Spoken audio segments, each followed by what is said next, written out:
पदाधिकारीगण, विशेषकर हमारे राष्ट्र के राष्ट्रीय अध्यक्ष, आदर और सम्मान के योग्य माननीय धर्मप्रकाश भारती बौद्ध जी, कार्यवाहक अध्यक्ष माननीय बादल सिंह बौद्ध जी, और हमारे प्रदेश के, मध्य प्रदेश के बहुत ही जिम्मेदार हमारे साथी गोलिया जी, जम्मू कश्मीर से मेरे बहुत ही सम्मानित बड़े साथी दिखाई दे रहे हैं, उनको भी मेरा दिल की गहराइयों से नमो बुद्धाय जय भीम। सभी साथियों को जो इस वेबिनार में शामिल हैं, सभी को मेरा नमो बुद्धाय जय भीम। आज का जो महत्वपूर्ण विषय है, सब्जेक्ट है कि योजनाबद्ध तरीके से किस प्रकार राष्ट्रीय बौद्ध महासभा के संगठन का विस्तार करें एवं सदस्यता अभियान, इस पर साथियों चर्चा होनी है। तो मैं इस चर्चा को प्रारंभ करने के लिए हमारे नेशनल कमांडर डीएसएस धम्म सेवक संघ के हमारी यूथ लीडर, बहुत सफल और शानदार वो संचालन करते हैं, हमारे युवा नेता श्री योगेश गौतम जी से मैं निवेदन करना चाहता हूं कि इस वेबिनार की मीटिंग का संचालन करें। भाई योगेश गौतम जी। बहुत बहुत धन्यवाद एवं आभार माननीय अध्यक्ष जी। और एक सभी साथियों को सूचना के रूप में, हमारे जो मुख्य अतिथि के रूप में एडवोकेट सिद्धांत गौतम जी, जो दिल्ली प्रदेश के प्रभारी हैं, वो आज नहीं जुड़ पाएंगे क्योंकि उनकी ताई जी का स्वर्गवास हो गया है। तो हम सभी आरबीएम का एक परिवार है, तो मैं सभी साथियों से अनुरोध करता हूं कि दिव्य आत्मा को तथागत गौतम बुद्ध मार्ग प्रशस्त करें और हम सभी दिवंगत आत्मा को शांति के लिए 2 मिनट का मौन धारण कर श्रद्धांजलि अर्पित करेंगे। तो सभी साथियों से मेरा विनम्र अनुरोध है, अपनी जगह पर 2 मिनट के लिए दिवंगत आत्मा की शांति के लिए मौन धारण, हाथ जोड़कर।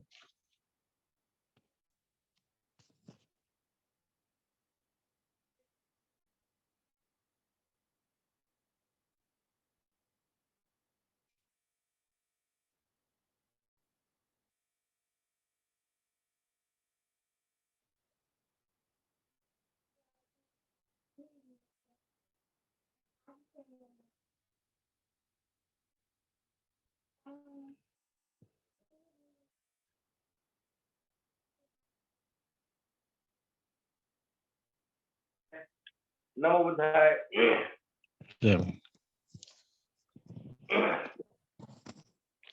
तो मैं अब आगे इस मीटिंग को सुचारू रूप से कंडक्ट करता हूं।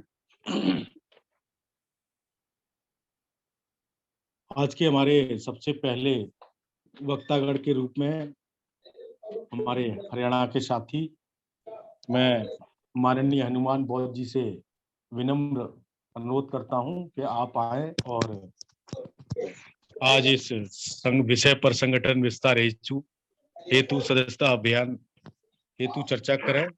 माननीय हनुमान बौद्ध जी हरियाणा से, सर आप आए और अपना वक्तव्य प्रस्तुत करें। क्या आप कांग्रेस पार्टी को ही कमजोर करते जाएंगे या आप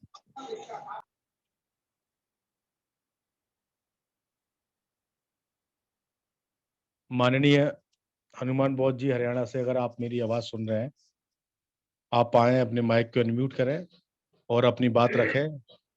अगर अभी नहीं जुड़े हैं तो हमारे दूसरे वक्ता के रूप में माननीय उदय भद्र बौद्ध जी, प्रदेश उपाध्यक्ष मध्य प्रदेश से हैं आप, सर आप आए और अपनी बात रखें। माननीय उदय भद्र बौद्ध जी।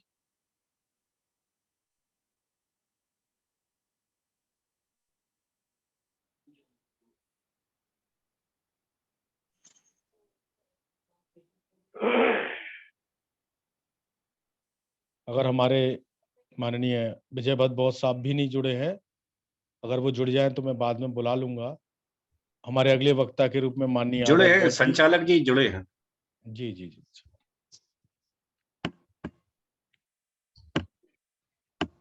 माइक अनम्यूट कर लें। माइक अनम्यूट करें सर, माननीय उदय भद्द बोध जी।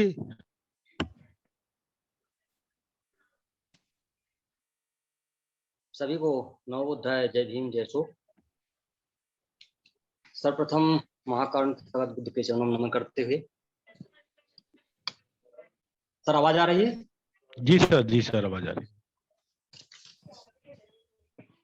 राष्ट्रीय बौद्ध महासभा के संस्थापक अध्यक्ष माननीय प्रकाश भारती साहब, कार्यवाहक अध्यक्ष और संचालन कर रहे हमारे गौतम साहब,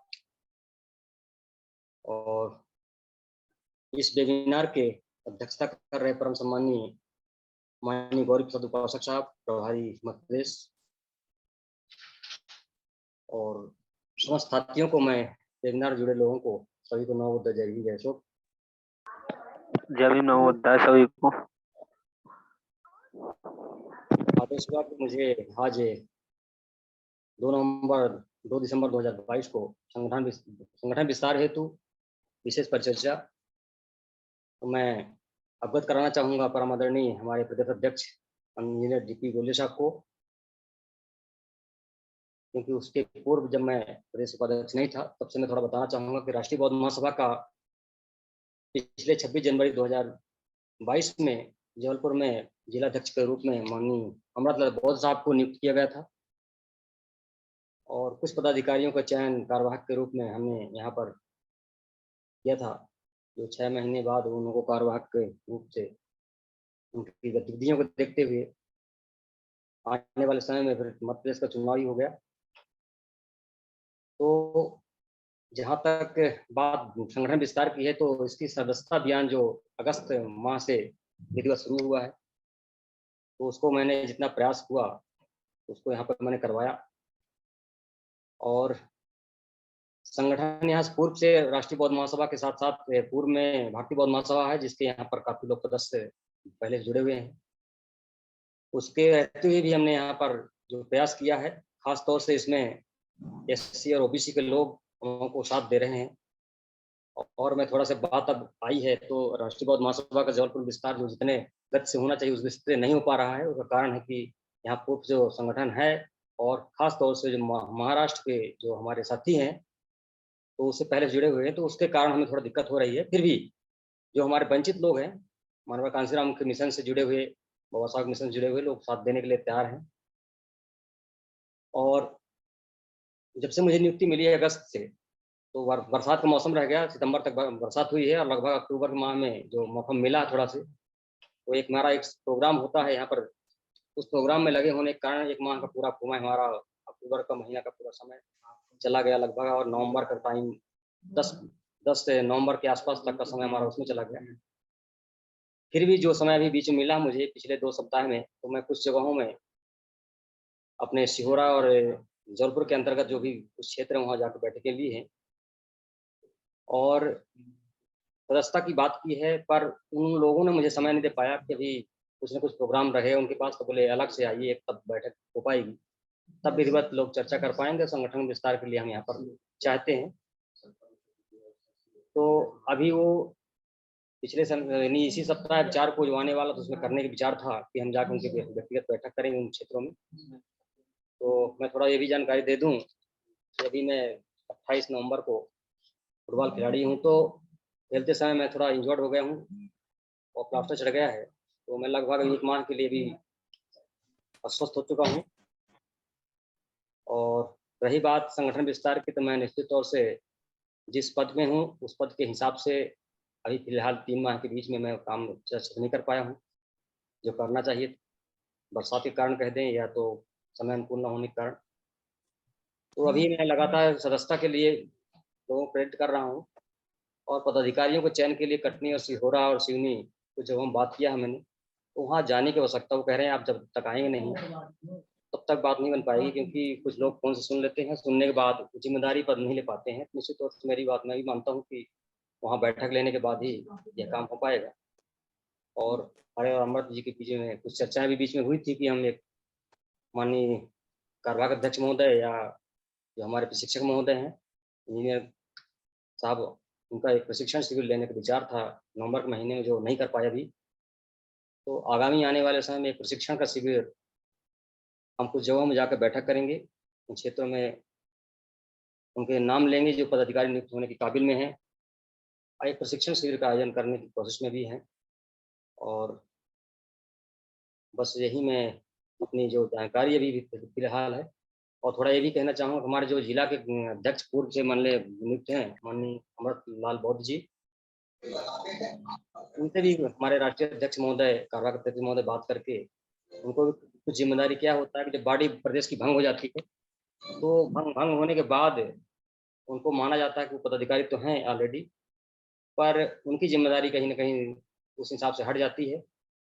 तो वो भी अब सक्रिय होने के लिए मैं चाहूँगा कि हम तो क्षेत्रीय हैं यहाँ के और हमारे साथ में हैं, तो कहीं ना कहीं उनका जो मंशा है कि हमें जो अधिकार जो मतलब जो मुझे कार्य करने के क्षेत्र देने की जो उनकी बात है, तो कहीं ना कहीं ऊपर से आए ज़्यादा बेहतर।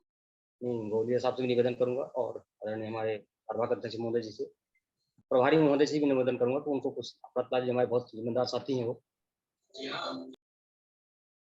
तो इस प्रकार की गतिविधियां यहाँ पर हैं, सदस्यता अभियान चला रहे हैं, जितना बन रहा मुझसे, जितने लोग जुड़ रहे हैं। और जो कुछ मुझसे कोई प्रश्न करना चाहे और तो कुछ पूछ सकते हैं इसके बारे में। जय जय भारत। बहुत बहुत धन्यवाद माननीय उदय भट्ट बौद्ध जी। ऐसे ही काम करते रहे, बस निराश ना हो। बाकी के हमारे वरिष्ठ साथीगण और अपना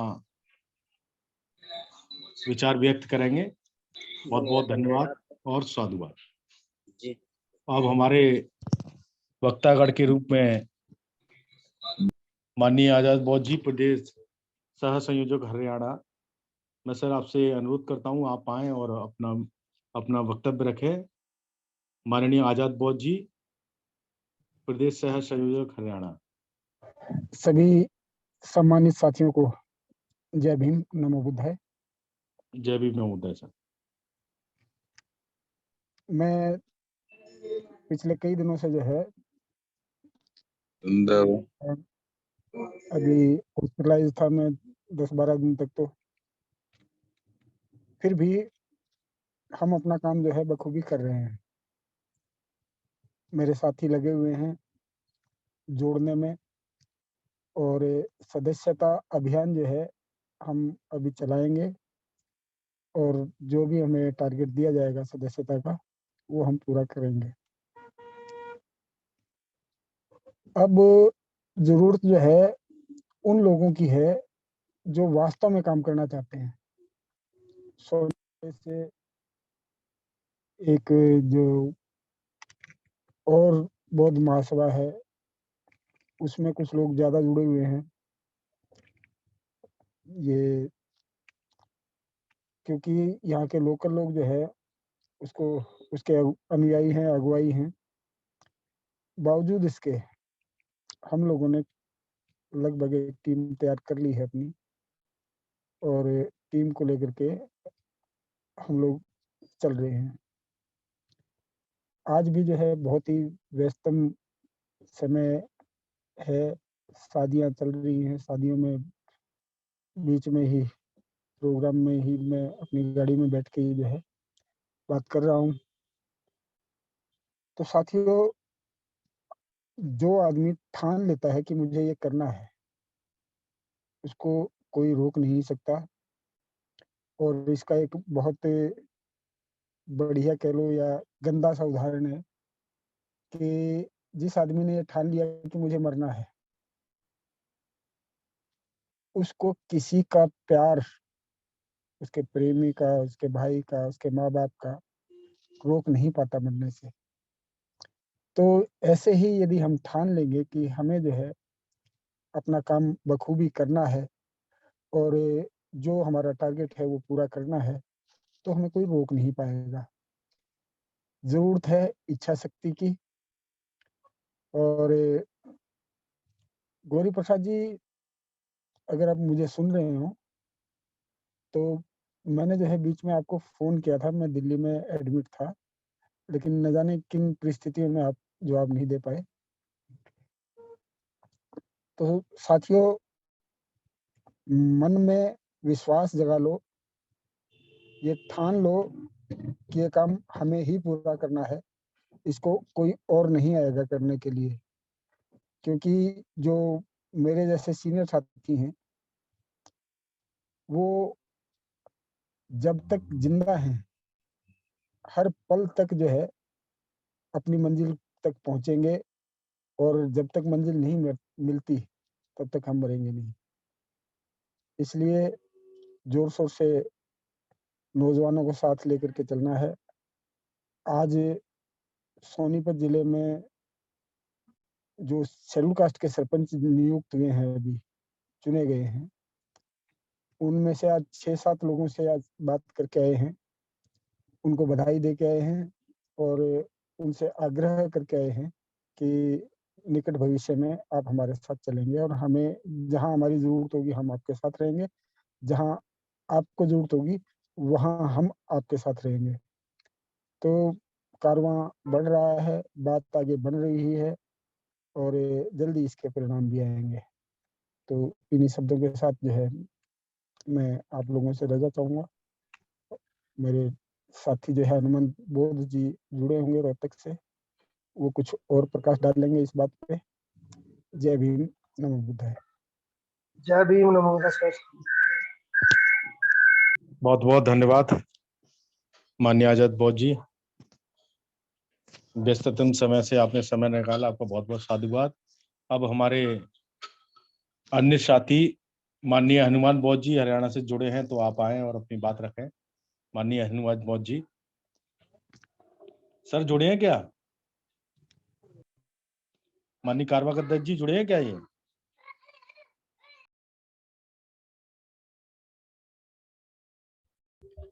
नहीं दिख रहे वो। जी जी। तो मैं अब हमारे अगले वक्ता माननीय लक्ष्मी नारायण मधुकर जी, जो प्रदेश संयोजक राजस्थान से हैं, सर आपको मैं इनवाइट करता हूं, आप आए और अपना वक्तव्य रखें। माननीय लक्ष्मी नारायण मधुकर जी।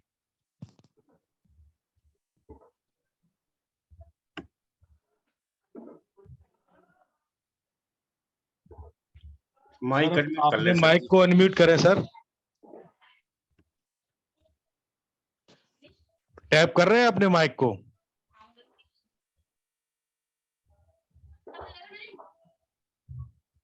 सर माइक को अनम्यूट नहीं कर पा रहे हैं वो।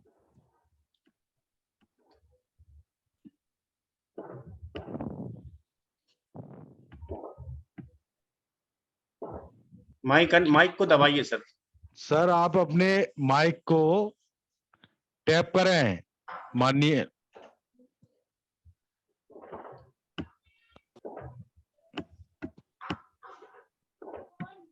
जी सर, हो गया आपका माइक, अब बोले।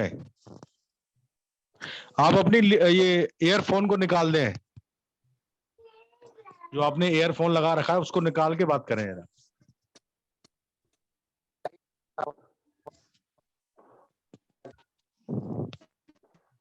सर आपकी आवाज ठीक नहीं आ रही है, आपने जो कान में लीड लगा रखी है उसको निकाल कर बात करें।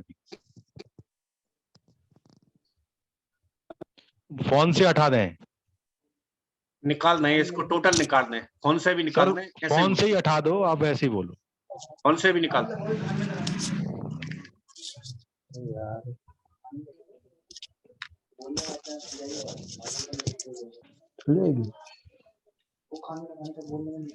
जो सर आवाज आ रही है अब आपकी, बोलिए। आप सभी साथियों को जय भीम, नमो बुद्धाय। जय भीम, नमो बुद्धाय सर।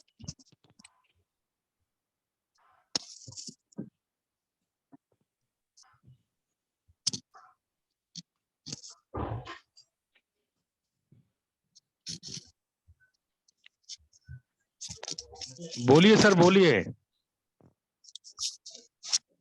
हेलो, आवाज जी आ रही है सर, सर? आवाज आ रही है सर, बोलिए बोलिए। जय भीम, नमो बुद्धाय। जय सभी भीम, नमो बुद्धाय सर। महापुरुषों को, सभी महापुरुषों का मेरे चरणों में नमन, और सभी साथियों को नमो बुद्धाय। में धर्म प्रकाश बोध जी ने मुझे संयोजक राजस्थान के पद पर नियुक्ति दी है। इस जिम्मेवारी को मैं जन जन तक पहुंचाने के लिए तन मन धन से काम करूंगा और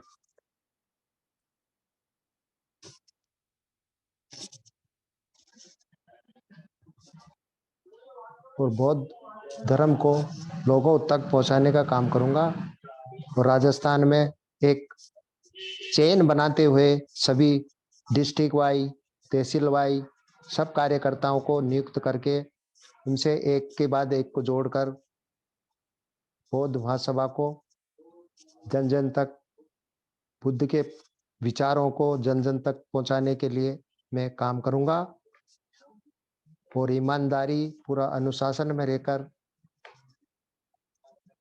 बौद्ध महासभा को कार्य को पूर्ण रूप से तय दिल से आगे बढ़ाने का काम करूंगा। धन्यवाद। बहुत बहुत धन्यवाद माननीय हनुमान बौद्ध जी। Thank you. सॉरी माननीय लक्ष्मी नारायण मधुकर जी। कोई नहीं सर, आपका Thank अभी you, sir. मुझे हाँ पहली बार शायद मुझे लगता है जूम मीटिंग कर आपको हाँ जी पहली बार ही कर रहा अनुभव हूं, हो सर। रहा है, तो उसमें तो कोई दिक्कत नहीं सर। आप ऐसे ही जुड़ते रहें और धीरे धीरे आप बिल्कुल जुड़े थे। जी ज्वाइन करने में, बात करने में परफेक्ट हो जाएंगे सर। बहुत बहुत धन्यवाद, बहुत बहुत साधुवाद sir. Thank you sir, thank you. जय भीम। अब हमारे मुख्य अतिथि के रूप में उपस्थित माननीय डीपी गोलिया साहब जी को मैं निमंत्रण करता हूं। आप आए और अपनी चर्चा रखें। माननीय डीपी गोलिया साहब।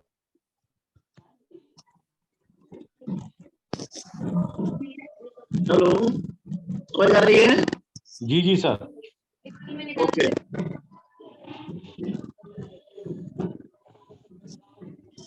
थोड़ा मेरे पास में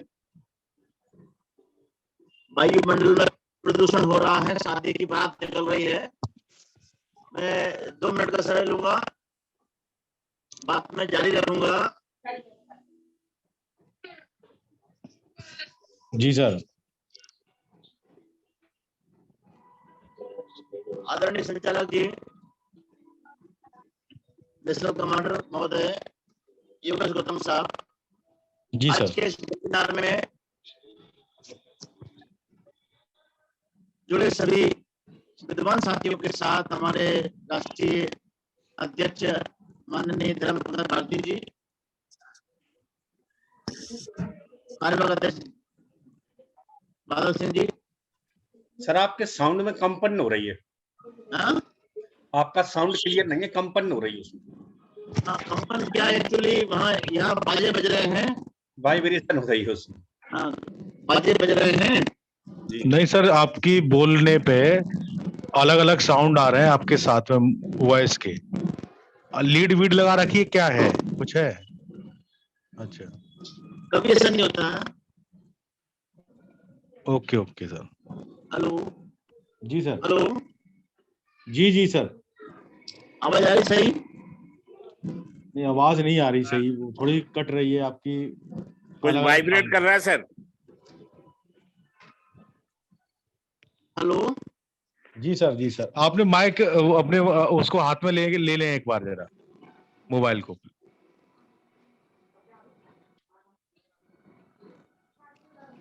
हेलो। हाँ, आवाज आ रही है सर, मगर वो कुछ कंपन हो रहा है उसमें। जी सर, बात रखें। रिज्वाइन करना पड़ेगा सर को, रिज्वाइन करने के बाद। जी। हेलो। नहीं, वहां पर कोई बाजे बज रहे हैं तो उसका कंपन हो रहा है। हाँ, हेलो। हाँ सर। जब तक चौधरी जी आप थोड़ा बात करें, संचालक से निवेदन करता हूँ कि हमारे भोपाल के जिलाध्यक्ष महोदय बात कर रहे हैं। चौधरी साहब, मैं अभी दोबारा रिज्वाइन करता हूँ। हाँ जी।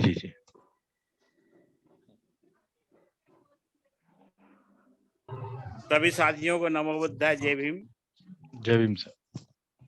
सर, मुझे भोपाल जिले की कार्रवाई का काम दिया गया है और मैं अभी 26 तारीख को एक सभी सदस्यों का मिलके हम लोगों ने रैली वगैरह निकाली जो और गांव-गांव जाकर हम लोग इसका प्रचार प्रसार कर रहे हैं।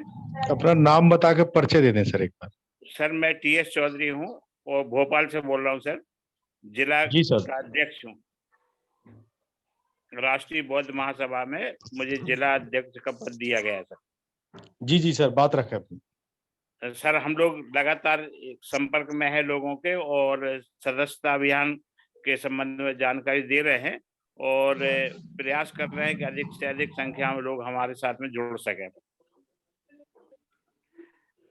गोलिया जी के नेतृत्व में हम लोग काम कर रहे हैं सर और जितना गांव-गांव जाके हम लोग पहले गांव की तरफ जो लोग ज्यादा इससे ग्रसित हैं समाज की रूढ़िवादिता से, उन लोगों को जागरूक करने का काम हमने अभी संभाला हुआ है। मैं सभी साथियों से यही निवेदन करूंगा कि वो भी अपने कार्य को सुचारू रूप से करते रहें और जितने शिक्षित वंचित शोषित समाज के लोग हैं उनको एकजुट करने का प्रयास करें। बहुत बहुत धन्यवाद माननीय टीएस चौधरी साहब। जी धन्यवाद सर। आप अपने इस मुहिम को ऐसे ही गति देते रहे। हमारे मुख्य अतिथि अगर जुड़ गए सर क्या? हेलो जी सर। हेलो जी सर, मेरी आवाज आ रही है? आ रही है आवाज सर। आ रही है लेकिन सर वैसे ही है। लेकिन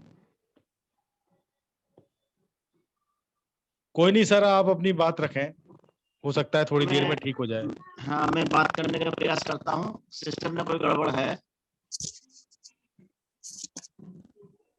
महाकारुणिक तथागत गौतम बुद्ध और संविधान निर्माता बाबा साहब डॉक्टर अम्बेडकर को नमन करते हुए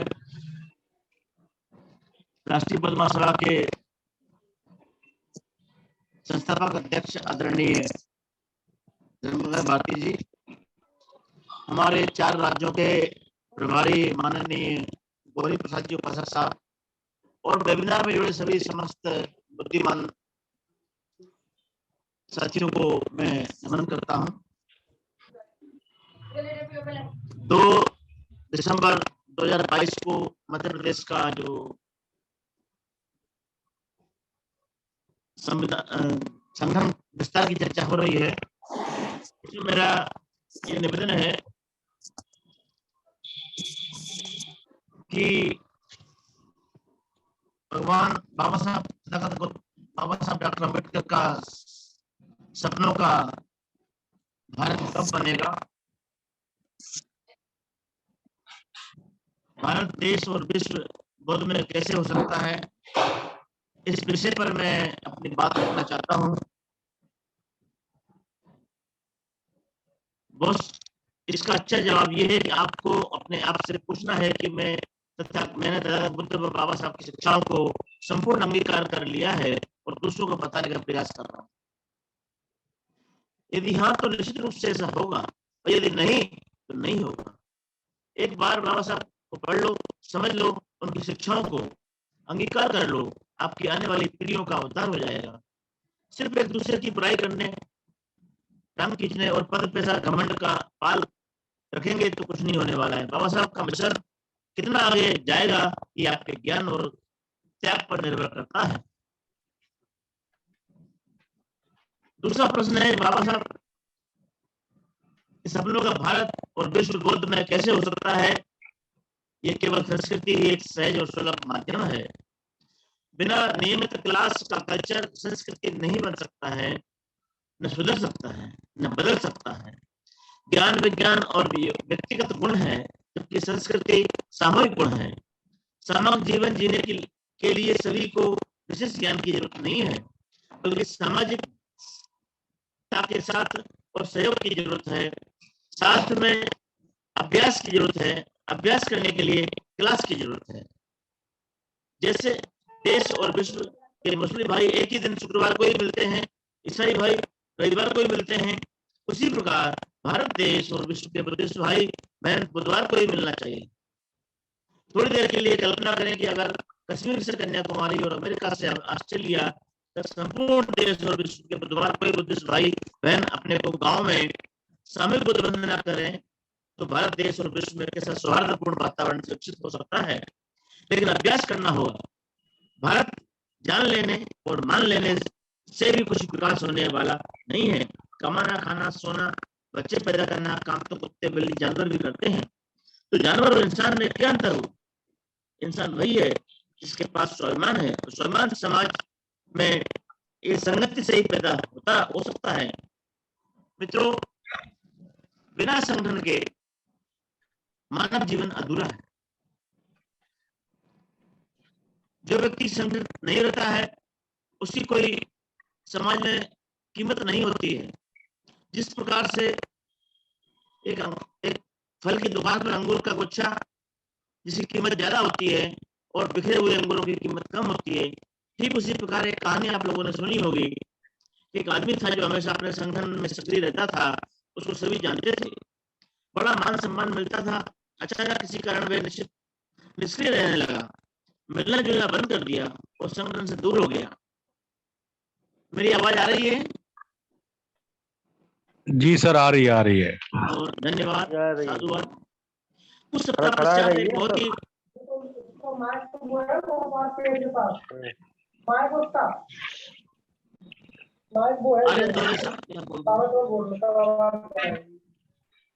कृपया अन्य साथी ना बोले। जी सर। सप्ताह पश्चात एक बहुत ही ठंडी रात में उस संगठन के मुखिया ने उनसे मिलने का फैसला किया। मुखिया उस आदमी के घर गया और पाया कि आदमी घर पर अकेला ही था। एक सिगड़ी एक अलाव में जलती हुई लकड़ियों की लो के सामने बैठा आराम से आग ताप रहा था। उस आदमी ने आगंतुक मुखिया का बड़ी खामोशी के साथ में स्वागत किया। दोनों चुपचाप बैठे रहे, आग की लपटों के ऊपर तक उठते हुए ही देखते रहे। कुछ देर बाद मुखिया ने बिना कुछ बोले उन अंगारों में से चिमटे से एक लकड़ी और जिसमें लो उठ रही थी उसको अलग कर दिया। फिर शांत बैठ गए।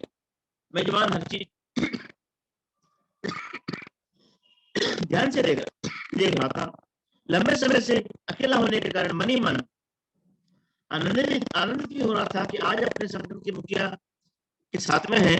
लेकिन उसने देखा कि अलग की हुई लकड़ी आग की लो धीरे धीरे कम हो गई और कुछ देर में आग बिल्कुल बुझ गई। उसमें कोई ताप नहीं बचा। उस लकड़ी से आग की चमक जल्दी ही बाहर निकल गई। कुछ समय पूर्व जो उस लकड़ी में जो उजाला प्रकाश था, आग की तपन थी, वे अब काले और मृत टुकड़े के कुछ शेष कोयला बन गई। इस बीच दोनों मित्रों ने एक दूसरे का बहुत ही संक्षिप्त अभिवादन किया। कम से कम शब्द बोले जाने से पहले मुखिया ने अलग की हुई बेकार लकड़ी को उठाया और फिर से आग के बीच में रख दिया। वह लकड़ी फिर से लो बनकर जलने लगी और चारों ओर रोशनी तथा ताप बिखेरने लगी। तब आदमी छोड़ने उस मेहमान को छोड़ दरवाजे तक पहुंचा तो उसने मुखिया से कहा कि मेरे घर आकर मुलाकात करने के लिए आपका बहुत बहुत धन्यवाद। आज आपने बिना कुछ बात किए ही मुझे एक सुंदर पाठ पढ़ाया है कि अकेले व्यक्ति का कोई अस्तित्व नहीं होता है। संगठन का साथ मिलने पर ही वह चमकता है और रोशनी बिखेरता है। संगठन से अलग होते ही वह लकड़ी की भांति बुझ जाता है। मित्रों, कहानी का आशय आप समझ गए होंगे। समय हो रहा है। व्यक्ति की जो कीमत है वो संगठन के साथ में है। कहा भी है कि संघे शक्ति कलो युगे। मित्रों, मैं अभी मध्य प्रदेश की बात करता हूँ संगठन की।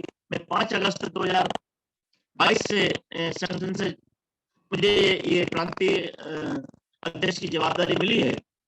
इसके लिए मैं लगातार भरसक प्रयास कर रहा हूँ कि संगठन का नेटवर्क पहले तैयार हो जाए। मैं 31 जनवरी तक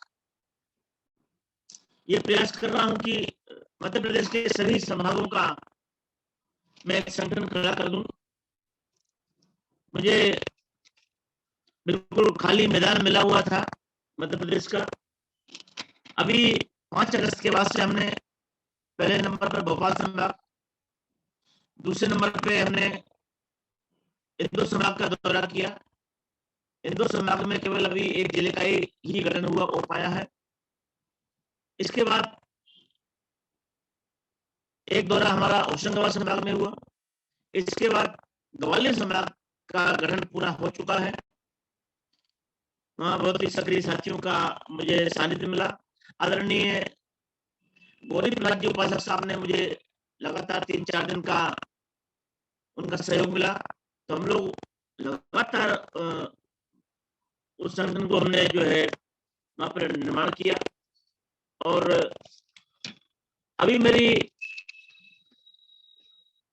नई योजना के मुताबिक, जैसा कि अभी हमारे पूर्व वक्ता बोल रहे थे कि मेरे मित्र बोल रहे थे, उदय भद्र जी बोल रहे थे जबलपुर से, तो ऐसा कुछ भी नहीं है।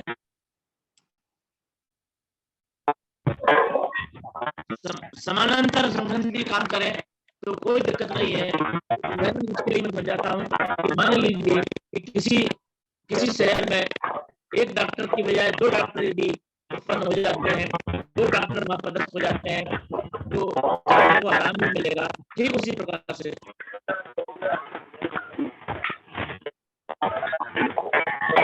हेलो हेलो हेलो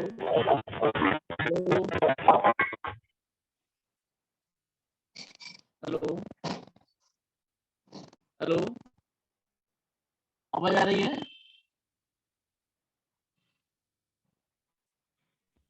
बोलिए सर, बोलिए। हाँ, मैं ये निवेदन कर रहा था कि हमारे जो साथी बोल रहे थे उदय भद्र जी जबलपुर से, मेरे उपाध्यक्ष जी हैं, वो जिम्मेदार साथी हैं।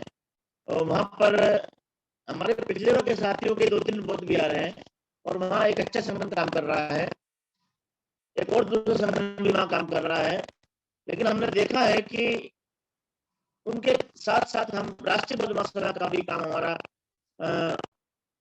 उनके सहयोग से अच्छा रिस्पॉन्स मिलता है। लोग जो काम करना चाहते हैं वो राष्ट्रीय बौद्ध महासभा के साथ भी जुड़ रहे हैं और हम लोग संगठन को आगे बढ़ा रहे हैं। इस तरह से हमारे मध्य प्रदेश का जो गतिविधियां हैं, मैं समझता हूँ कि 5 अगस्त, सितंबर और अक्टूबर और नवंबर, 2.5-3 महीने में हम लोग जितना कर पाए हैं, ये प्रगति आपके सामने प्रस्तुत करता हूँ। आगे आने वाले समय में मैं हमारा नर्मदापुरम संभाग और उज्जैन संभाग, इन पर हमारी कार्य योजना है। माननीय उपासक जी समय लेकर के इन 2 संभागों के ऊपर मैं प्लानिंग करने वाला हूँ। इतना ही मेरा ये आज के वक्तव्य का मेरा ध्येय था। मैं अपनी वाणी को विराम देता हूँ। नमो बुद्धाय, जय भीम। बहुत बहुत धन्यवाद, बहुत बहुत साधुवाद माननीय डीपी गोरिया साहब जी। आपकी आवाज थोड़ी सही नहीं आई, फिर भी आपने अपना वक्तव्य मार्मिक रखा और विस्तार पूर्वक समझाया। बहुत बहुत धन्यवाद। एक बार सर माइक जरूर चेक करा लेना फोन का, मुझे लगता है ऐसा कुछ प्रॉब्लम। मैं भी पॉसिबिलिटी बहुत बहुत धन्यवाद सर। और अब हमारे जो दूसरे वक्ता नहीं है, तो हमारे आज के अध्यक्षता कर रहे हमारे राष्ट्रीय महासचिव प्रभारी मध्य प्रदेश, दिल्ली, राजस्थान, हरियाणा, माननीय गौरी प्रसाद उपासक साहब, मैं सर आपसे विनम्र अनुरोध करता हूं आप आए और अपना अध्यक्षीय उद्बोधन रखें, अवलोकन रखें सर, प्लीज। बहुत बहुत धन्यवाद आदरणीय नेशनल कमांडेड युवा हमारे साथी Shri Yogesh Gautam ji. Thank you sir. सबसे पहले तो विश्व को शांति का पाठ पढ़ाने वाले महामानव तथागत गौतम बुद्ध के चरणों में बार बार बंधन करते हुए इस देश के दलितों, शोषितों, पीड़ितों के मसीहा, गरीबों के आंसू पहुंचने वाले हमारे मसीहा परम पूजनीय बाबा साहेब डॉक्टर अम्बेडकर के चरणों में कोटि कोटि बंधन करते हुए बहुजन समाज में जन्मे सभी संतों महापुरुषों को मेरा बार बार बंधन। सामाजिक क्रांति के महान नेता माननीय पूज्य काशीराम साहब के चरणों में बार बार बंधन करते हुए आज के इस बहुत ही महत्वपूर्ण वेबिनार की राष्ट्रीय स्तर की बैठक में उपस्थित हमारे राष्ट्रीय बौद्ध महासभा के राष्ट्रीय अध्यक्ष संस्थापक माननीय धर्मप्रकाश भारती बौद्ध जी, हमारे राष्ट्रीय कार्यवाहक अध्यक्ष माननीय बादल सिंह बौद्ध जी, हमारे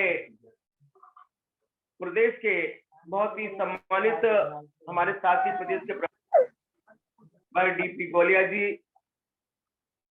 हमारे राजस्थान के हमारे प्रभारी आदरणीय मधुकर जी, हरियाणा के बहुत ही जिम्मेदार हमारे साथी हनुमान बौद्ध जी और आजाद सिंह बौद्ध जी, आप विशेषकर इस वेबिनार में जुड़े देश के कोने कोने से हमारे सभी सम्मानित साथियों को मेरा दिल की गहराई से नमो बुद्धाय जय भीम। साथियों, आज का जो विषय है, विषय यह है कि योजनाबद्ध तरीके से किस प्रकार से राष्ट्रीय बौद्ध महासभा के संगठन का विस्तार करें और साथ साथ सदस्यता अभियान के बारे में इस पर चर्चा करने के लिए ये जून 2 की बहुत ही आवश्यक बैठक बुलाई गई है। साथियों, में अभी जो प्रमुख सब्जेक्ट है, विषय है, उस पर बात करने से पहले मैं थोड़ा सा राष्ट्रीय बौद्ध महासभा के बारे में बताना चाहता हूँ। राष्ट्रीय बौद्ध महासभा बनाने की आवश्यकता क्यों थी? राष्ट्रीय बौद्ध महासभा बनाने की आवश्यकता इसलिए पड़ी जब वर्तमान में जो महत्वपूर्ण संगठन का नाम आप लोग जानते हैं वह अपना उद्देश्य पूरा नहीं कर पा रहा था। तो 14 अक्टूबर 2007 को राष्ट्रीय बौद्ध महासभा का निर्माण हुआ। जब राष्ट्रीय बौद्ध महासभा का निर्माण हुआ तो पूरे भारत में बड़े योजनाबद्ध तरीके से एक अभियान चलाया गया कि आखिर भारत में बौद्ध धर्म की धीमी गति क्यों है। पूरे भारत में वेबिनार हुए और बहुत सारे प्रश्न निकल कर आए, सवाल निकल कर आए कि भाई ये अमुक अमुक कारण है जिनके कारण इस देश में बौद्धिक क्रांति या बाबा साहब के सपनों की जो बात कर रहे हैं पूरा नहीं हुआ। इस बात को ध्यान में रखते हुए राष्ट्रीय बौद्ध महासभा का गठन हुआ और राष्ट्रीय बौद्ध महासभा गठन के बाद जैसा कि अभी आपने देखा कि पूरे अभी 15वां राष्ट्रीय अधिवेशन लुम्बिनी में हुआ। ये इसी की परिणति है कि निरंतर लगातार राष्ट्रीय बौद्ध महासभा में काम लगातार हुआ है।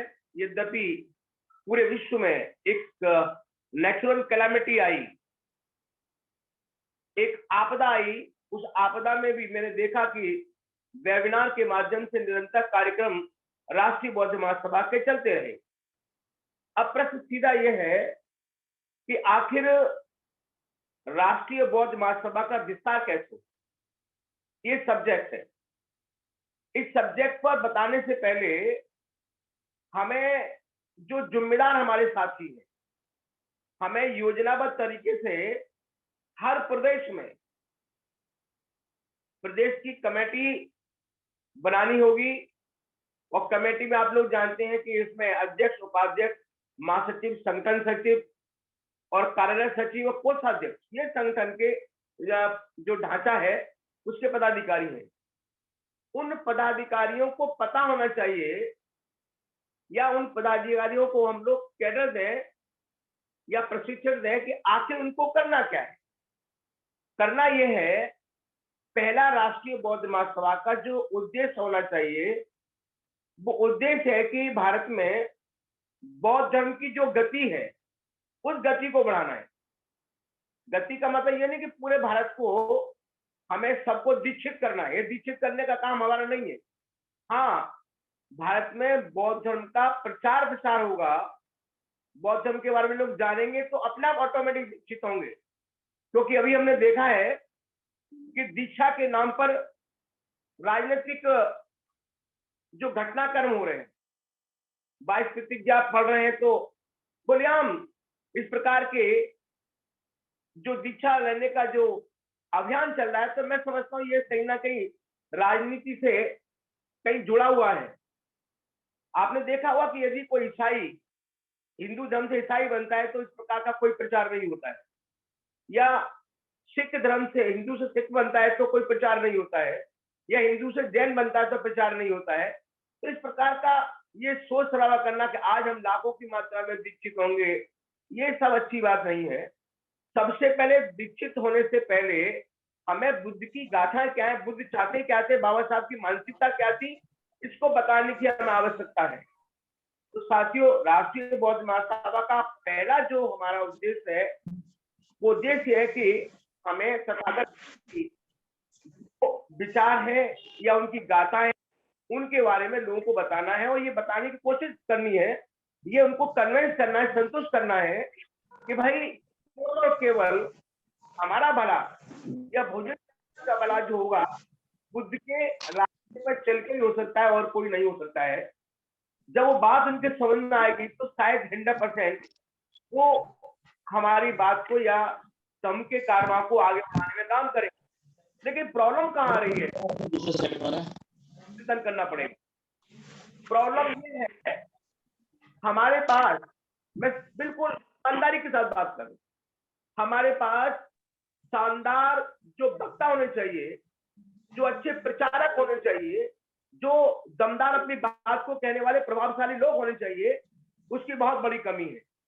यदि हम अपने दुश्मन से हम तुलना करें तो आपने देखा होगा हिंदुओं में बड़े जबरदस्त वक्ता होते हैं, उनके 3 दिन 5 दिन 7 दिन 10 दिन के लगातार निरंतर कार्यक्रम चलते हैं, और एक ही बाबा, एक ही संत इस प्रकार से वो अपनी बात कहता है कि लोग उसकी बात को बड़े ध्यान से सुनते हैं, और पूरे पंडाल में चाहे हजारों लोग बैठे हों, वो पिन ड्रॉप साइलेंस होता है, आराम से बात सुनते हैं।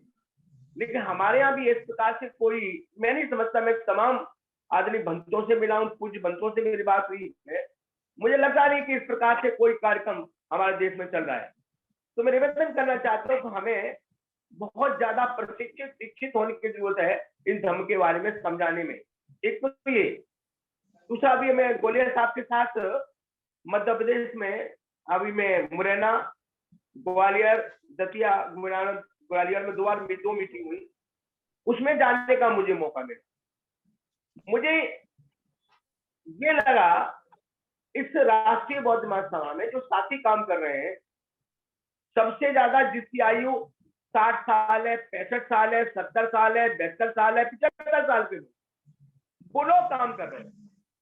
साथियों, यदि हम इस मूवमेंट को लंबे समय तक ले जाना है, क्योंकि जिससे आप लड़ाई लड़ रहे हैं वो बहुत मजबूत लोग हैं, उन मजबूत लोगों को नेस्तो नाबूद करना है या उनसे युद्ध भी करना है, तो हमारे पास मजबूत सेना की आवश्यकता है।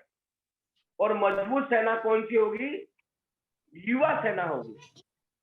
निवेदन करना चाहता हूं कि जो साथी चाहे जिला की कमेटी बना रहे हैं या प्रदेश की कमेटी बना रहे हैं या विधानसभा कमेटी बनाने जा रहे हैं, उन कमेटी में ज्यादा से ज्यादा हमारे युवाओं को जोड़ने की जरूरत है, और युवाओं को जोड़ने के बाद उनको ट्रेन करने की जरूरत है।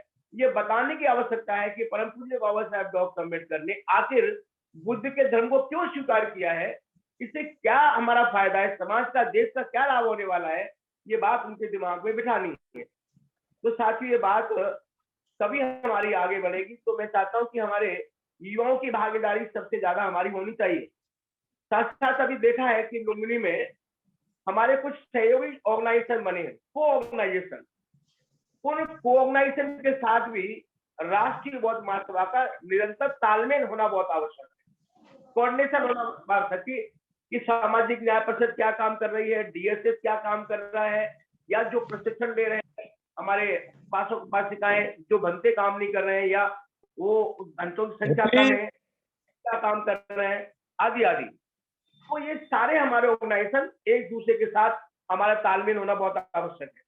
एक निवेदन और मैं इससे करना चाहता हूं हमारे वरिष्ठ साथियों से भी कि हम लोग एक ही पैटर्न पर हम लोग काम करें। जो बात मैं उत्तर प्रदेश और दिल्ली में बात कर रहा हूँ, वही साथी हमारे मध्य प्रदेश में बात करें, वो हरियाणा में बात करें, वो महाराष्ट्र में बात करें। एक जैसा एक तरीका हो बात करने का, एक जैसा हमारा उद्देश्य सबको बताने का होना चाहिए। तो मैं समझता हूँ कि बहुत प्रभावशाली ढंग से ये काम आगे बढ़ सकता है। और साथ साथ साथियों अनुशासन बहुत आवश्यक है। अगर हम लोग अनुशासन नहीं मानेंगे तो बात नहीं बनेगी। परिवार भी बिना अनुशासन के नहीं चलता है। यदि आपने देखा होगा कि यदि हमारे चाहे हमारे नेशनल जनरल सेक्रेटरी हैं या हमारे राष्ट्र के साथी जो भी हैं, वो सिस्टमेटिक उनका मैसेज हमारे तक आना चाहिए। यदि हमारे राष्ट्र के अध्यक्ष हैं या कार्यवाहक अध्यक्ष हैं, वो मुझे मैसेज करते कि भाई ये हमारा उद्देश्य है, ये हमारा कार्यक्रम है, इस कार्यक्रम को अमली जामा पहनाना है, तो वो मैसेज हमारे माध्यम से हमारे प्रदेश के हमारे साथी हैं उन तक जाए, और प्रदेश के साथियों के माध्यम से वो जिला तक जाए, और जिला के माध्यम से विधानसभा और नीचे तक जाए, ताकि एक जैसी पद्धति और अनुशासन बना रहे। और साथ साथ जो बड़ा हमारा जिम्मेदार साथी है, उसकी पद का, उसकी गरिमा का भी हमको ध्यान हमें रखना चाहिए। इस प्रकार से ये कार्यक्रम आगे साथियों चलने की आवश्यकता है। लेकिन मैं देखना चाहता हूँ कि अभी देखा कि भाई हमारे गौतम जी, हमें चाहता हूँ कि जब वेबिनार प्रारंभ हो तो चाहे 5 मिनट, 10 मिनट, 15 मिनट आप ये बताएं, क्योंकि टेक्निकल बड़ी प्रॉब्लम आ रही है। म्यूट करना है, अनम्यूट करना है, कान में से निकालनी है, क्या करना है, कैसे जुड़ना है, एक टेक्निकल जानकारी जरूर सबको दे दो, ताकि बार बार गलतियां ना हो। तो इस पर भी साथियों अपनी बात यहाँ पर अपने साथियों को रखने की आवश्यकता है। और साथ साथ मैं निवेदन करना चाहता हूँ, संगठनात्मक ढांचा है, उस ढांचे को हम बनाने का काम करें। मैं प्रदेश के जिम्मेदारी साथियों को बनाए, हमारे मंडल के जिम्मेदार साथियों को 5 लोगों को बनाए, 5 लोग हमारे जिला के साथियों को बनाए, 5 लोग विधानसभा के साथियों को बनाए। और अभी मैंने देखा हमारे गोलिया साहब मेरे साथ थे, जिला की कमेटी बना, तो पहले जिले के लोगों को हमने एकत्रित किया, और एकत्र करने के बाद बताया कि राष्ट्रीय बौद्ध महासभा का गठन कब हुआ, हमने अब तक क्या क्या गतिविधियां की हैं, और हमारी आने वाली क्या क्या हमारी रणनीतियां हैं, इनके बारे में बताया। और समझाने के बाद हमने कहा भाई कौन व्यक्ति ऐसा है इस मूवमेंट में काम करना चाहता है। तो उन्हीं में से देखा होगा मुरैना में और दूसरे जिलों में स्वयं लोग निकल के आए कि साहब मैं जिला अध्यक्ष की जिम्मेदारी लेना चाहता हूँ, मैं उपाध्यक्ष की जिम्मेदारी लेना चाहता हूँ, मैं महासचिव की जिम्मेदारी लेना चाहता आदि। हमने उनको बनाया, और बनाए नहीं, उनको मेंबरशिप बनाया और मेंबरशिप देने का काम किया। और देने के बाद उनको काम भी बताया कि आखिर काम क्या है। क्योंकि मैं ऐसा महसूस करता हूं, यदि जिस साथी को जो आपने जिम्मेदारी दी है, उस जिम्मेदार साथी को अब ये बताओ कि उसका काम क्या है। यदि आपने जिम्मेदारी देने के बाद उससे बात करना बंद कर दिया, या उससे किसी प्रकार का आपका कनेक्ट नहीं है डायरेक्ट इनडायरेक्ट, तो मूवमेंट नहीं चल पाएगा। उनको भी बताना है कि जिले के साथी मान लीजिए, तो जिले के साथी को बताओ 5 साथी, 6 साथी, 7 साथी, उनको बताओ देखो भाई आपका काम इस विधानसभा में है, आपका काम इस विधानसभा में, आपका काम इस विधानसभा में। और जिले के जिम्मेदार साथी भी उसके एक एक इंचार्ज बन करके एज ए गेस्ट के रूप में वहां पर जाकर इस मूवमेंट के बारे में बताएंगे। तो मैं समझता हूँ बहुत तेजी के साथ मूवमेंट बढ़ेगा। और साथ साथ ये भी मैं निवेदन आप लोगों से करना चाहता हूँ कि वर्तमान के जो हालात हैं, उस हालात के बारे में भी लोगों को अवगत कराने की आवश्यकता है। वर्तमान के हालात क्या है, हमारे जो आर्थिक हालात इस सरकार के द्वारा नौकरी के हमारे जो नौकरियां वो खत्म हो रही है उसके बारे में हमको बताना है। अभी बहुत लेटेस्ट जो गैर कानूनी एक बिल या एक समस्या पैदा की गई, 10% ईबीएस ईडब्ल्यूएस का रिजर्वेशन किया गया, जनरल कैटेगरी का, सामान्य जाति लोगों का 10% का आरक्षण किया, वो गैर कानूनी है, वो ठीक नहीं है। ये हमें लोगों को बताने की जरूरत है। अब 10% रिजर्वेशन वो कैसा, किन लोगों को, जिनकी आय 8 लाख है, 8 लाख आय इनकम है, आय उसकी इनकम है पूरे साल की, उसको ईडब्ल्यूएस कैटेगरी में 10% रिजर्वेशन देंगे, तो ये केवल गैर कानूनी है, और वो भी इकोनॉमिक बेसिस पर है, आर्थिक आधार पर। तो ये सब वर्तमान के जो हालात देश के हैं, उन देश के हालात के बारे में और इस समाज को और साथियों बताने का काम करेंगे। और साथ साथ बिना पैसे के ये मूवमेंट नहीं चलेगा, बिना धन के भी मूवमेंट नहीं चलेगा, क्योंकि काशीराम साहब ने भी आपने देखा कि बामसे बनाया, और बामसे तो पहले को नाम ट्रिपल टी दिया, टाइम टैलेंट ट्रेजरी। तो इसीलिए किया था कि उन्होंने कि भाई बिना टैलेंट के, बिना ट्रेजरी के, बिना टाइम के मूवमेंट आगे नहीं बढ़ेगा। तो जिले में हम जिन साथियों को लगा रहे हैं, ये सोच के लगाना है कि भाई इनके पास समय है कि नहीं। अगर समय नहीं तो बिना किसी कारण के केवल पोस्ट को सुशोभित करके रखना ठीक बात नहीं है। जिस पर टाइम हो उसको लगाने का काम करना है, और साथ साथ मेंबर्स उसको देना है कि भाई आपको 25 मेंबर आपको बनाने हैं, और जो मेंबर बनाएगा गारंटी से वो काम भी करेगा। तो साथियों बिना पैसे की बात नहीं बनेगी, तो मेंबरशिप भी हमारी होनी चाहिए, क्योंकि जो केंद्र का कार्यालय बिना पैसे के नहीं चलेगा, स्टेट का भी कार्यालय बिना पैसे के नहीं चलेगा। बहुत सारे साथी तो लगातार निरंतर काम कर रहे हैं, जैसे मैं गुलेर साहब को देख रहा हूँ, हर जिले में जाने का काम कर रहे हैं, पैसा ही खर्च होता है। तो बिना पैसे की भी साथियों बात नहीं बनेगी, तो मेंबरशिप के द्वारा हमारा पैसा इकट्ठा होगा। तो उस पैसे के बारे में, सदस्यता के बारे में भी साथियों में ध्यान रखना चाहिए। और मैं निवेदन करना चाहता हूँ, जब भी कोई वेबिनार की मीटिंग हो, तो जिस साथी को पता लग जाता है कि भाई वेबिनार की मीटिंग 2, 3, 4 को है, उस वेबिनार की मीटिंग के बारे में ज्यादा से ज्यादा लोगों को एक्सप्लोशन करो, बताओ, फोन पर बताओ, मीडिया, सोशल मीडिया के माध्यम से बताओ। और उस मीटिंग में ऐसे शरीक होना चाहिए जैसे आज मेला है, आज कोई उत्सव है, हमारा कोई मीटिंग होने वाली है, हमारा मेला होने वाला है, इस उत्साह के साथ हम उसमें साथियों शामिल होना चाहिए। तो काफी मैंने समय लिया क्योंकि समय भी हो गया है, तो सभी का मैं मन के दिल से आभार व्यक्त करना चाहता हूं कि आपने बड़े ध्यान से मेरी बात को सुना है। और मैं ये संकल्प लेता हूं आपके सामने, जो जिम्मेदारी राष्ट्रीय अध्यक्ष जी ने मुझे दी है, दिल्ली की दी है, मध्य प्रदेश, हरियाणा और राजस्थान की, और राजस्थान में भी अभी मेरी मीटिंग होने वाली है, फरवरी के महीने में विवाह कार्यक्रम है। अभी 6 दिसंबर को मीटिंग हरियाणा में भी है, उसमें भी हमको मैं जाने का मुझे मौका मिलेगा। वहां भी हम बहुत मजबूत संगठन बनाने का साथियों में विश्वास रखता हूं, करने का काम करेंगे। क्योंकि मैं ऐसा सोचता हूं, मैं काम करूंगा तो काम होगा, अगर मैं काम नहीं करूं तो काम होने वाला नहीं है। तो हम सबको इस संकल्प में होना चाहिए कि हमें काम करना है, ये काम मेरा, मेरी जिम्मेदारी है, तो बात साथियों बनेगी। तो मैंने काफी समय आपका लिया, अपने आपका बहुत बहुत दिल की गहराई से धन्यवाद। माननीय अध्यक्ष जी जो राष्ट्रीय अध्यक्ष है हमारे, उनको भी धन्यवाद। कार्यवाहक हमारे अध्यक्ष हैं हमारे, उनको भी धन्यवाद। विशेषकर हमारे संचालन कर रहे हमारे डीएसएस कमांडर भाई योगेश जी को धन्यवाद। और हमारे बीच में उत्तर प्रदेश के बहुत ही जिम्मेदार हमारे पूर्व मंत्री जी बैठे हैं, तो काफी उनसे हमें ज्ञानवर्धन होता है। आदरणीय बाबूजी राजा आनंद जी, मैं जब भी फोन करता हूं उनसे बहुत कुछ सीखने को मुझे को मौका मिलता है, और हम सबको अपने सीनियर से सीखना चाहिए। तो सभी साथी जो कोने कोने से बैठे हैं, आदरणीय हमारे जो जम्मू कश्मीर में साथी बैठे हैं, आदरणीय गोयल, जितने भी सभी साथी हैं, सबको दिल की गहराई से मेरा बहुत बहुत आपको धन्यवाद। नमो बुद्धाय, जय भीम। कहीं गलती हो तो माफी चाहता हूँ। जय भीम, धन्यवाद। बहुत बहुत साधुवाद एवं धन्यवाद माननीय हमारे राष्ट्रीय महासचिव माननीय गौरी प्रसाद उपासक जी, और आप के जो भी दिशा निर्देश हैं, जूम पर उपस्थित सभी साथियों ने बड़े गंभीरता पूर्वक सुना है। और हम पिछले 1 घंटे से ज्ञान धारक के रूप में जूम मीटिंग में उपस्थित रहे हैं।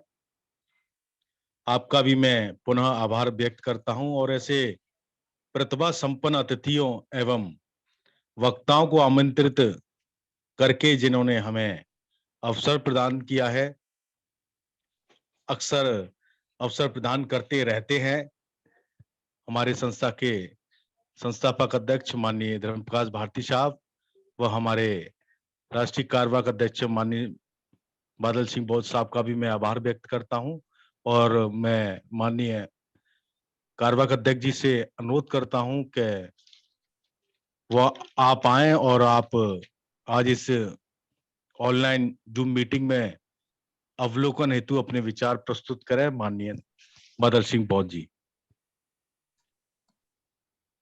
बहुत बहुत साधुवाद माननीय संचालक जी। बहुत बहुत साधुवाद। सभी महामानवों को सादर नमन। आज के कार्यक्रम की अध्यक्षता कर रहे माननीय अध्यक्ष जी, सभी प्रदेशों के प्रदेश संयोजक जी, सभी महासचिवगण और सभी आदरणीय जनों को मेरा सादर नमो बुद्धा, जय भीम। हमारे संस्थापक महोदय के द्वारा जो निर्देश रखे गए हैं, निर्देश के अनुसार जो विषय संगठन और सदस्यता, संगठन की विस्तार की जो चर्चा जोनवार कल से प्रारंभ हुई है, आज दूसरे जोन की चर्चा है। कहीं ना कहीं हम नीचे से ऊपर तक समन्वय स्थापित करने में उतनी जवाबदारी महसूस नहीं कर रहे हैं जितनी जवाबदारी अपने अपने स्तर पर साथियों को होना चाहिए। एक कोऑर्डिनेशन लिंक मेकिंग प्रोसेस हमको अपनाना ही होगा। जब तक हम आपस में समन्वय स्थापित नहीं करेंगे, जब तक एक कार्य आगे और नहीं बढ़ेगा। बहुत से साथियों को तो ऐसा लगता है कि ये कार्य होगा या नहीं होगा। पेशेंस रखें, धैर्य रखें, कार्य जरूर होगा। बुद्ध के दो सीधे सूत्र हैं, जैसा सोचोगे वैसा विचार आएगा और जैसा करोगे वैसा काम होगा। तो हम पेशेंस रखें और कार्य के में लग जाएं। ये बहुत जरूरी है काम करना। डिसिप्लिन यही है जो संस्थापक जी द्वारा बताया जा रहा है। उसी अनुशासित तरीके से हम 5-5 साथियों को स्टेट में, कमिश्नरी में और डिस्ट्रिक्ट में सूची बनाना तैयार करें। 25 साथियों को टच करें, जब 5 साथी हमको मिल पाएंगे।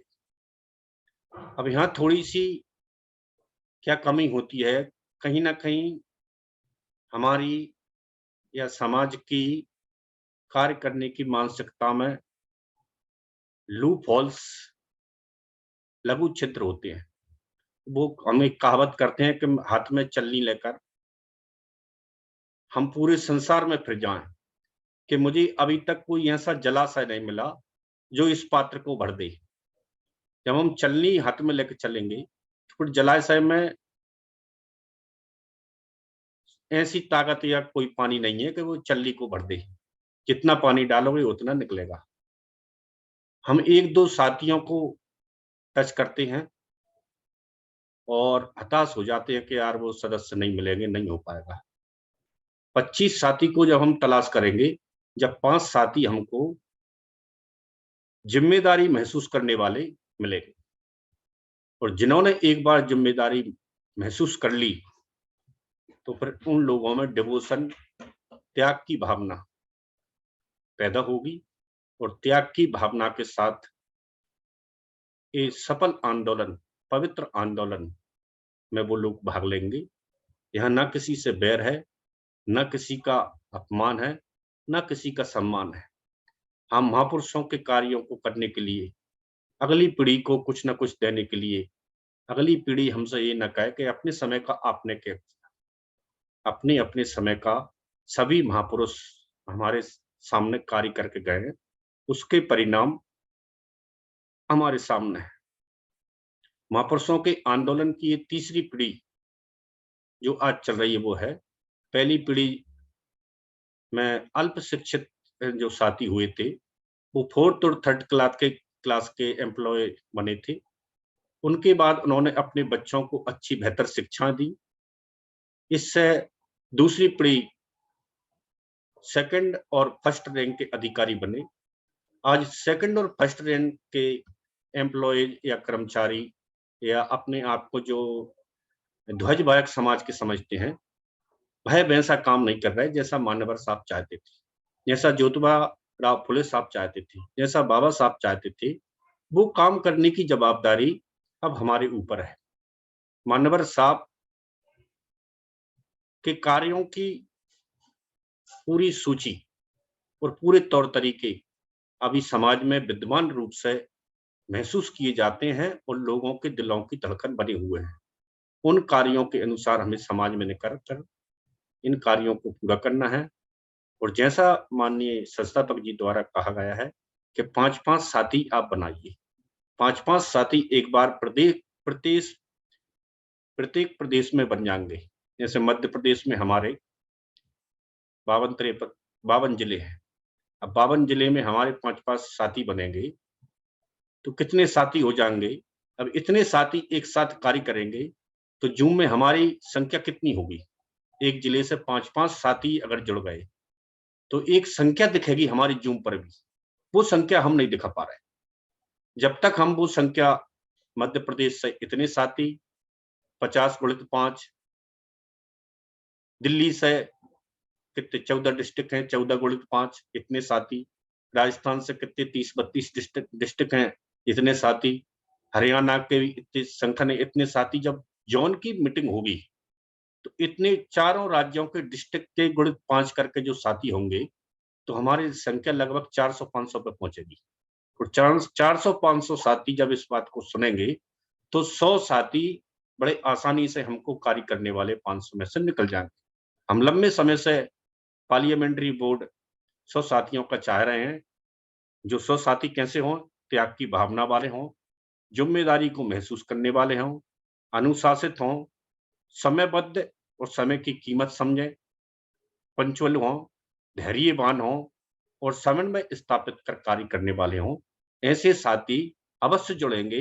तो हमारे संस्थापक जी की इस सोच है कि 5-5 साथी जब हो जाएंगे तो हम आसानी से एक नई 2 पार्लियामेंट्री बोर्ड भी बना लेंगे।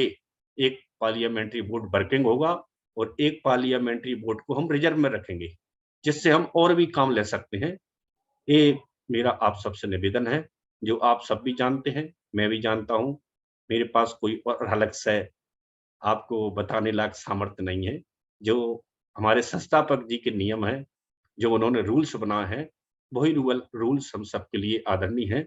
जय भीम, नमो।